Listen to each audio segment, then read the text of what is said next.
হ্যাঁ বন্ধুরা, সবাই ভালো আছো? আজকে আমি একটু অন্যরকম বিষয় নিয়ে ক্লাস করব, সেটা হচ্ছে এমটি ভার্ব। এমটি ভার্ব অর্থাৎ যে ভার্বটা ভার্ব কিন্তু সেন্টেন্সে এমনভাবে ব্যবহার হবে সেটা কিন্তু ভার্ব থাকবে না, সেটা অবজেক্ট হয়ে যাবে। সেটা দেখে মনে হবে ভার্ব কিন্তু ভার্ব না, মানে খালি, সেটা ভার্ব না। যেমন ধরো, উদাহরণ দেখো আগে, we often swim in the pool. হ্যাঁ, মানে কি বলছে? We often swim in the pool, আমরা প্রায়ই পুলে, মানে হ্যাঁ পুকুরে সাঁতার কাটি। সাঁতার কাটি, এখানে সুইম মানে সাঁতার কাটা, আর সুইমটাই কিন্তু মেন ভার্ব হয়েছে, ঠিক আছে? কিন্তু আমি এখানে ব্যবহার করেছি, দেখো, we often have a swim in the pool, আমরা প্রায়ই পুলে সাঁতার কাটি। সেম সেম জিনিস, কিন্তু এখানে এই হ্যাভটা এখানে আসাতে সুইমটাকে অবজেক্ট হয়ে গেছে, সুইমটা অবজেক্ট হয়ে গেছে। এই হ্যাভটাই কিন্তু এখানে মেন ভার্ব। কেমন? We often have a swim in the pool, তাহলে ক্লিয়ার হলো? একটা মেন ভার্ব, সেটাকে আমি তার আগে এমন কিছু দিলাম যার জন্যে সে কিন্তু আর ভার্ব রইল না বা মেন ভার্বও রইল না, সে কিন্তু অবজেক্ট হয়ে গেল। তো সেরকমই কিছু কিছু, যেমন এগুলোকে করতে গেলে কি কি লাগে, যেমন ধরো এই যে take, give, make, go, have, তারপরে এখানে আছে ধরো ডু, তারপর পে, মানে এমন কিছু ব্যবহার হয়। এইগুলো তুমি মেন মনে রাখবে, এই যে টেক, গিভ, মেক, গো আর হ্যাভ, আর একটা এখানে লেখা হয়নি হ্যাভ, এটাও কিন্তু ভীষণভাবে ব্যবহার হয়, ঠিক আছে?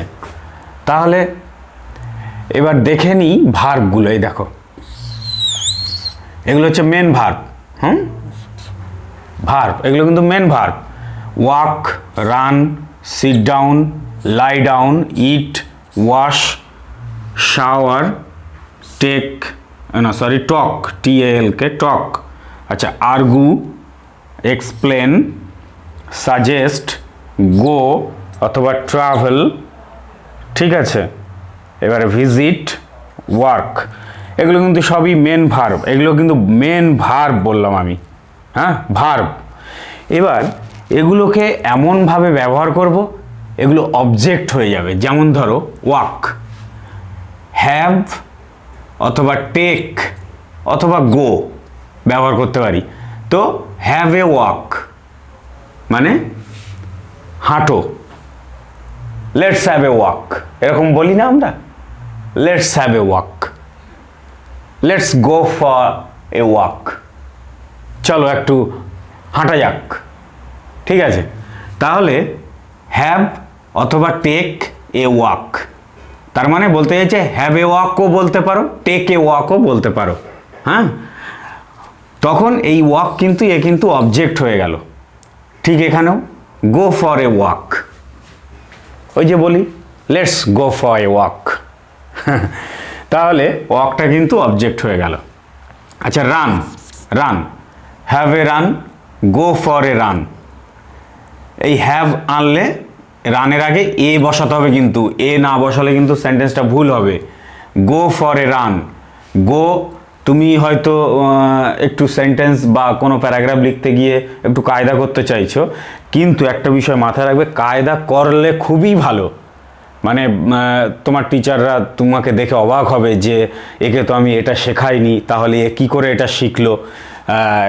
তো এটা করলে অনেক ভালো, কিন্তু কমপ্লিট কিন্তু জেনে তারপরে করবে। কেন বলছি?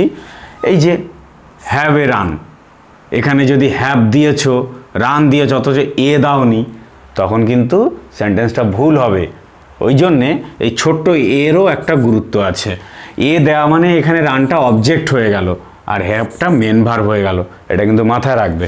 আচ্ছা, go for a go for a run হলো। Sit down, have a seat অথবা টেক এ সিট, দেখতে পাচ্ছ? হ্যাভ এ সিট অথবা টেক এ সিট, ঠিক আছে? এবারে লাই ডাউন, এই দেখো lie down, have a lie down, হ্যাঁ, মানে শুয়ে পড়া যাক। লাই মানে শোয়া, লাই ডাউন মানে শুয়ে পড়া। আচ্ছা, ইট, ইট মানে খাওয়া, এটা জানো, এটা তো ভীষণই ব্যবহার হয়, এটা কিন্তু তোমরা খুবই মানে সবসময় ব্যবহার করতে পারো, ইট খাওয়াটাকে। হ্যাভ এ মিল, হ্যাঁ, হ্যাভ এ মিল, অথবা হ্যাভ এ স্ন্যাক্স, অথবা have something to eat, have something to eat, ঠিক আছে। আচ্ছা, ওয়াশ, হ্যাভ এ ওয়াশ, ঠিক আছে। শাওয়ার, টেক এ শাওয়ার, ঠিক আছে। আমরা এখানে ধরো বাথ মানে স্নান করা, I am bathing now, but আমি যদি বলি I am taking the bath বা I am taking my bath, তখন কিন্তু আরও স্ট্যান্ডার্ড হচ্ছে। কিন্তু স্ট্যান্ডার্ড করতে গিয়ে বিষয়গুলো মনে রাখতে হবে। ধরো এই যে টেক এ শাওয়ার বা টেক এ বাথ, হ্যাঁ, এই এটাকে মনে রাখতে হবে, শুধু এ না, যার যেখানে সিস্টেম সেই অনুযায়ী মনে রাখতে হবে। এবারে টক, টক, হ্যাভ এ টক অথবা হ্যাভ এ ওয়ার্ড, হ্যাঁ। আচ্ছা, আরে আর্গু, সরি আর্গু, আর্গু মানে তর্ক বিতর্ক যেটা হয়, হ্যাভ এ আর্গুমেন্ট, ঠিক আছে। এক্সপ্লেন, গিভ অ্যান এক্সপ্লেনেশন, দেখছো আমি কিন্তু ডাইরেক্ট বলতে পারি যে এক্সপ্লেন অ্যাবাউট উইন্টার, এটা আমি বলতে পারি এক্সপ্লেন অ্যাবাউট উইন্টার। আবার আরেকটু যদি আমি ভালো করে বলি, give an explanation about winter, কত ভালো লাগলো শুনতে। তো এটা খুবই সুন্দর, এগুলো মনে রাখবে। সাজেস্ট, সাজেস্ট, হ্যাঁ, এখানে হচ্ছে মেক এ সাজেশন। আচ্ছা, গো, এটাও কিন্তু খুবই ভালো একটা, সাজেস্ট, হ্যাঁ, please suggest what to do.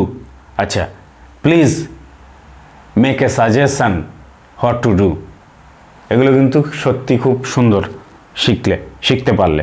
আচ্ছা, গো, ট্রাভেল, এক্ষেত্রে মেক এ জার্নি অথবা টেক এ ট্রিপ, ঠিক আছে।